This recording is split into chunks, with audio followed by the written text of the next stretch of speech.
नमस्कार मित्रांनो, तीर्थांश उकाडे व्लॉग चॅनलमध्ये आपणा सर्वांचे हार्दिक स्वागत। पाना फुलांनी नटलेली झाडे, थंडगार हवा, स्वच्छ वाहणारे पाणी आणि एवढं निसर्गमय वातावरण आहे तरी कुठलं, तुम्हाला प्रश्न पडला असेल तर ही आहे प्रवरा नदी। ऋषीपंचमीच्या दिवशी आम्ही पूजेसाठी येथे आलेलो। या स्वच्छ पाण्यात आंघोळी करून आम्ही पूजा केली। ही जी प्रवरा नदी आहे ती आहे अहमदनगर जिल्ह्यातील अकोले या तालुक्यात। खूपच निसर्गरम्य वातावरण आहे, स्वच्छताही फार मोठ्या प्रमाणात आहे। आम्ही नदीवरच आंघोळी करून पूजा केली। पूजा झाल्यानंतर वडीलधाऱ्यांचे आशीर्वाद घेऊन आम्ही पुढच्या प्रवासाला निघालो।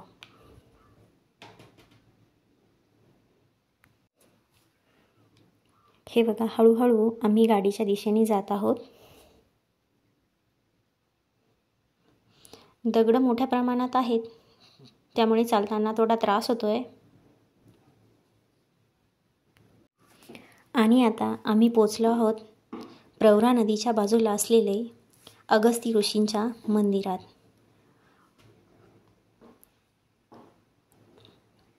हा मंदिराचा बाहेरचा देखावा। बाहेरूनच मंदिरात ते इतकं छान दिसतंय, तर आत गेल्यावर किती छान असेल। चला तर मग बघूया। आम्ही मंदिराकडे जात असताना येथे नारळ आणि प्रसादाचे स्टॉल होते। आम्ही नारळ घेतलेत, प्रसाद घेतला आणि मंदिराच्या दिशेने जायला निघालो। हे बघा, हळूहळू मंदिरात चढतोय। ऋषीपंचमी असल्यामुळे गर्दी होती। मंदिरात गेल्यानंतर बारी लागलेली, आम्ही त्या बारीला थांबून दर्शनं घेतलेत।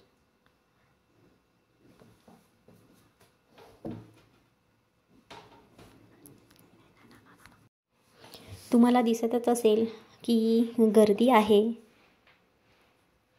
चला तर मग मंदिरात आतमध्ये जाऊयात आणि बघूया। हे बघा, दर्शनासाठी लाईन लागलेली।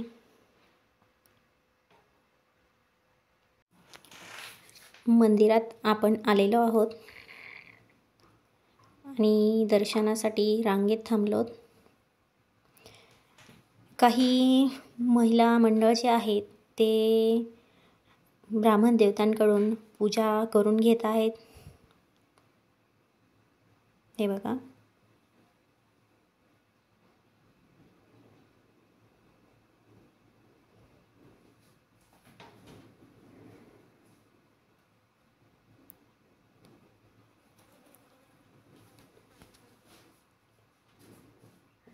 आणि आता आपण आलो आहोत मंदिराच्या मेन गाभाऱ्यात। हे बघा, हे अगस्ती ऋषी शांततेत दर्शन चाललेली आहे।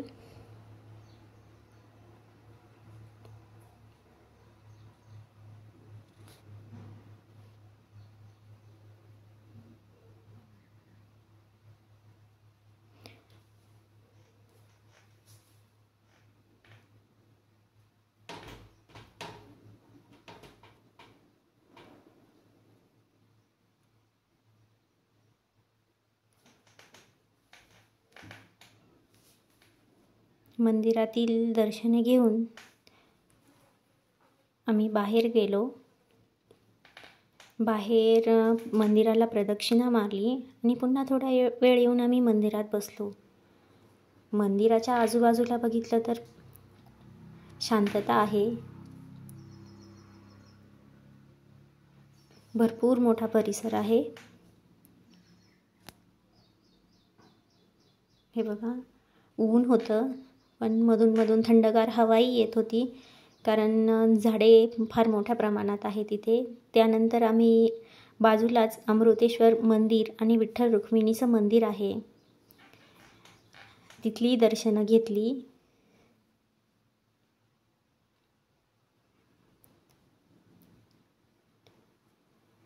हे बघा, ज्यांची दर्शनं झाली आहेत त्या बाहेर येऊन बसल्या आहेत आणि दर्शनं झाल्यानंतर आम्ही जेवण वगैरे केलं आणि परतीच्या प्रवासाला निघालो.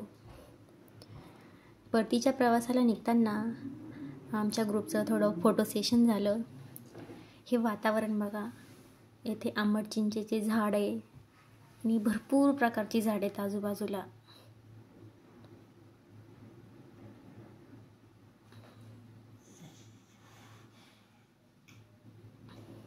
महिला मंडळाचं फोटो सेशन चाललेलं आहे.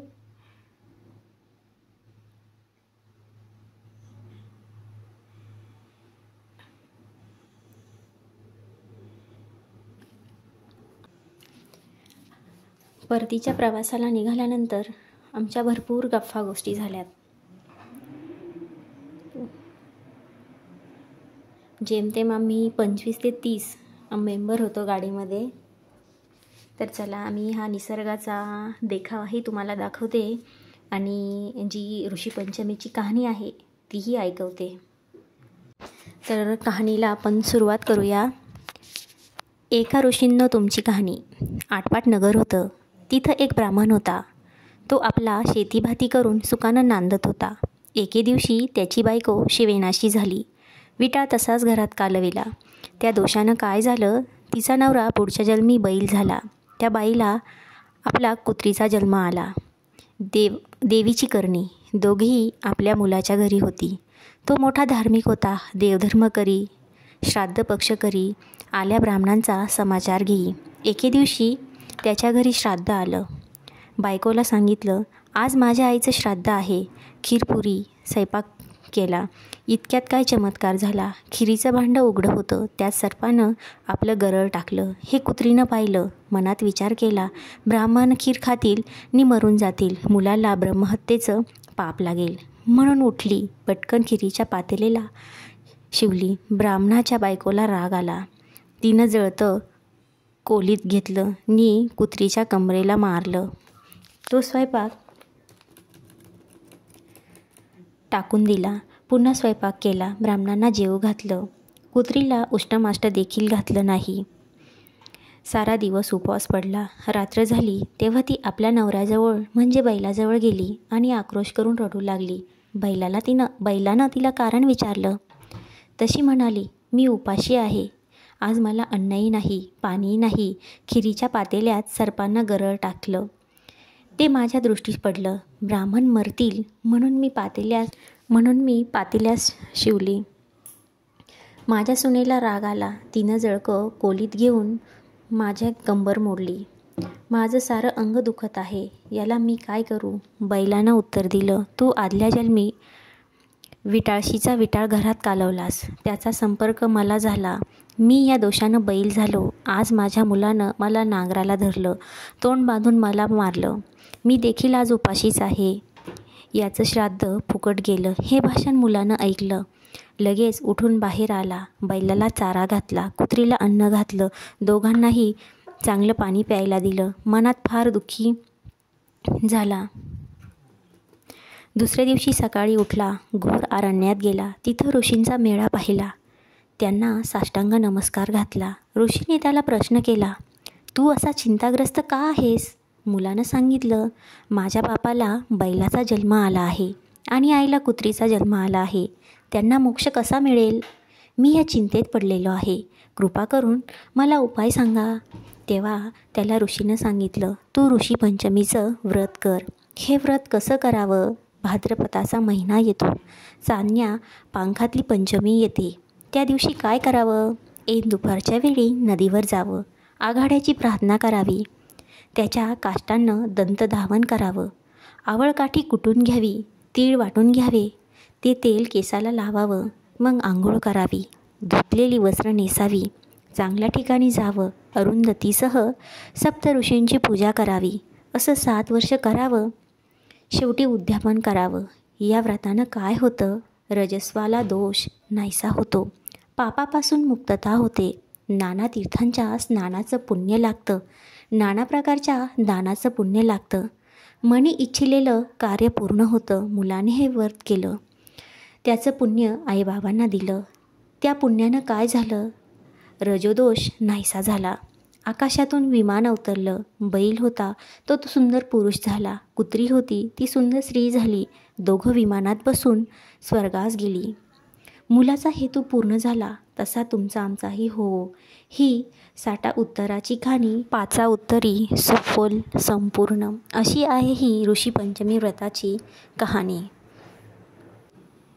ह्या प्रवासादरम्यान आमच्या गाडीमध्ये खूप गप्पा गोष्टी झाल्या आणि या निसर्गरम्य वातावरणाचा आनंदही घेतला.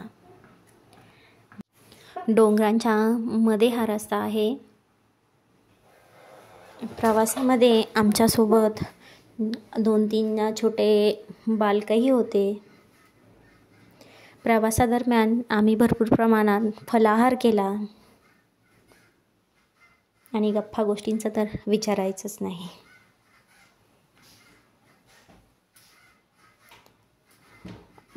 मानवी मन कुठे फुलत असेल, डुलत असेल, नाचत असेल, गात असेल तर ते निसर्गाच्या सानिध्यात येऊन मानव आपले सुख दुःख सगळं विसरतो आणि वर्तमान काळात जगतो. असं ही छान वातावरण. मध्येच हवा येत होती, मध्येच ऊन पडत होतं, मध्येच पाऊसही येत होता. आम्हाला परतीच्या प्रवासाला 2 ठिकाणी थोड्या प्रमाणात पाऊस लागला.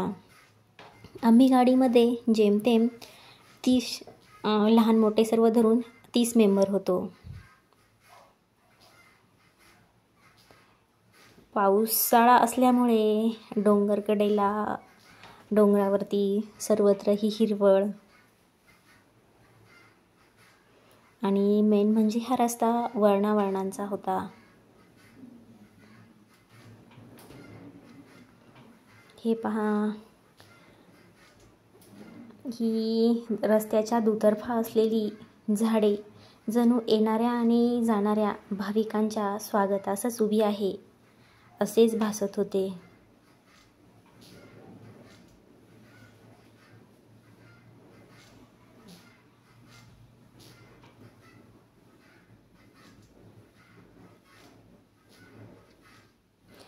हे ज्या अगस्ती ऋषींचं मंदिर आहे तेथे शिवरात्रीलाही खूप गर्दी असते.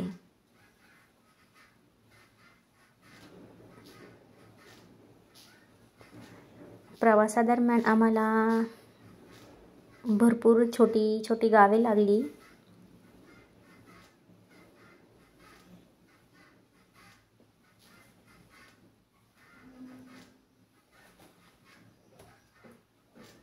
आणि आमच्या गाडीमध्ये मोठं जे महिला मंडळ आहेत त्यांनी देवाची भरपूर गाणी गायलीत. त्याच्यामध्ये आम्ही त्यांच्या तालात ताल मिळवत होतो, सुरात सूर मिसळत होतो आणि ह्या देवदर्शनाच्या ट्रिपचा आनंद घेत होतो.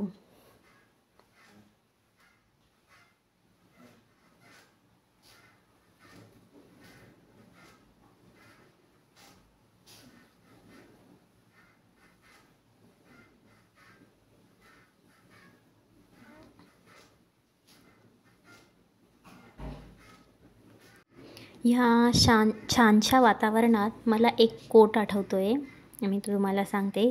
निसर्ग वाहू लागला गार वारा, वारा करी मन बेभान, निसर्गाने दिला सहारा, सहारा जणू स्वाभिमान. हा गार वारा सुटला होता त्यामुळे हा कोट मला आठवला. मध्येच प्रवासात आम्हाला बाळूमामाची मेंढरं भेटली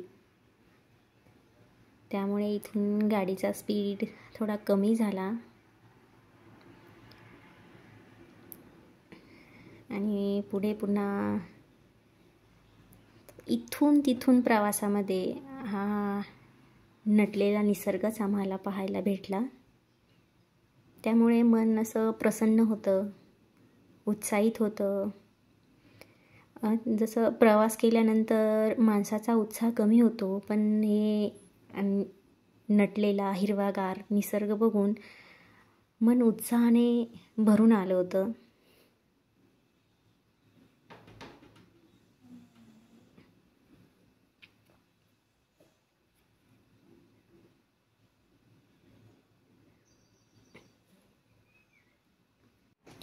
ते म्हणतात ना, वाऱ्याचा सुसाट वेग. वाऱ्याचा सुसाट वेग, पक्ष्यांचा किलबिलाट, समुद्राचा खळखळाट, जंगलात नाचणारे मोहोर, यामध्येच सगळं काही आहे. कारण निसर्ग अनमोल आहे. तसाच निसर्गाचा हा अप्रतिम देखावा.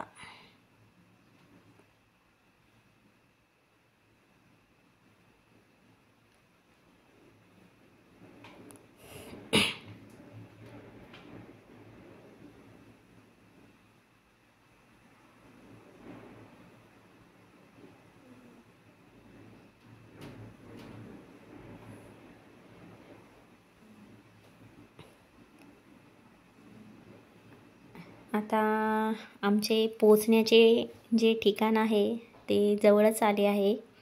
आम्ही येतनं गोमातेचे दर्शन घेणार आणि तिथून पुढे घरच्या दिशेने प्रवास करणार.